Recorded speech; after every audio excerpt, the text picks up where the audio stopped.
Hey, how you doing? Scott here from Scott's Bass Lessons. Hope you're well. If you haven't checked out the website yet, make sure you do so straight after this lesson, because there is hours and hours of video lessons on there and they're completely free. And make sure you subscribe to it too, because I will send you some cool goodies. This is the first in the series of my bass tips. Now this is going to be coming to you every month for the foreseeable future, and within it, it's not going to be so much a bass lesson, it's going to be kind of tips that you can apply instantly. So there'll be kind of no practice involved, it'll be a tip that you can just, take it in and then use it instantly. So this week I want to talk about eye contact, and this is something I see when I'm doing ensemble classes and teaching bands and stuff like that. This is something that, people fall down on over and over and over again. They're so involved and concentrating on what they're playing, they're actually not, using their eye contact to direct the band. And what I mean by this is you can use eye contact as cues.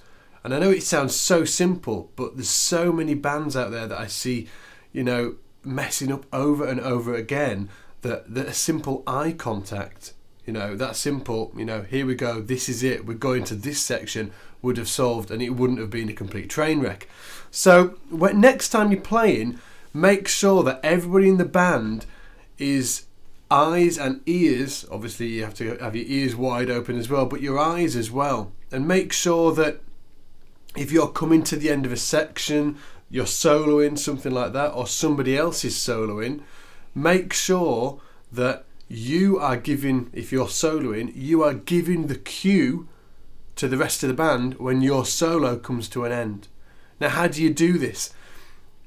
Well, you've got to make sure that you give the eye contact at the right time, okay? So there's no point playing away, doing your solo, looking around at everybody way before the end of the solo. You've got to kind of time it perfectly, and it's something that will become really instinctual when you do it. At the minute, if you haven't done it before, you'll kind of be thinking, is it now? Basically, the best time to look up is kind of like 2 bars before the end of your solo. Because if you look up too early, people will think you're either cueing something else, or people will kick into the next section too early.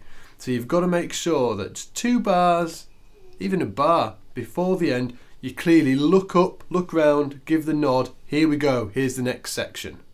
Okay, so everybody in the band knows, okay, this is it, we're going to the next section. Okay, now, on the other hand, if somebody else was soloing, you need to make sure that they're giving you the cue. If they're just soloing away and staring at the floor, and then suddenly they stop playing, how are you to know that you should have moved on to the next section? So this communication within the band is really important. You should each say to each other, I'm going to give you a cue. When it gets to the end of my solo, I'm going to give you the cue. So just keep an eye on me. So when you're playing in a situation, if somebody's doing a solo, make sure you're watching them all the time. None of this, or, just concentrating in your own little world about what you're playing. You need to be concentrating on what you're playing, but you need to have your eyes on that soloist. Now that soloist shouldn't be looking at you when they're playing. They should be sort of like concentrating on what they're doing. And when it comes to the end of their solo, they should look up, give the cue, and then everybody in the band will know that the next section is coming. So next time you're soloing, make sure that you give the cue when the solo ends, this is the next section, this is where we're going. And on the other foot, when you're comping or supporting somebody, make sure that they know that they need to give the cue when they end the solo to move on to the next section. And this can be used in so many, it doesn't have to be in soloist type of sort of like scenarios, it could be just everyday groove scenarios, but just make sure there's a lot of communication going on between the band, visually as well as orally. So hopefully that's helped you a little bit.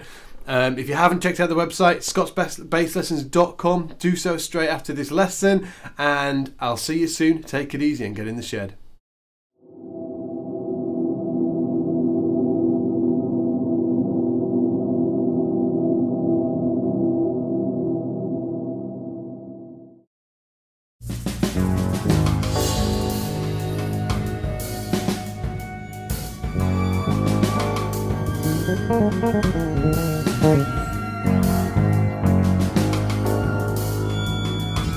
Thank you.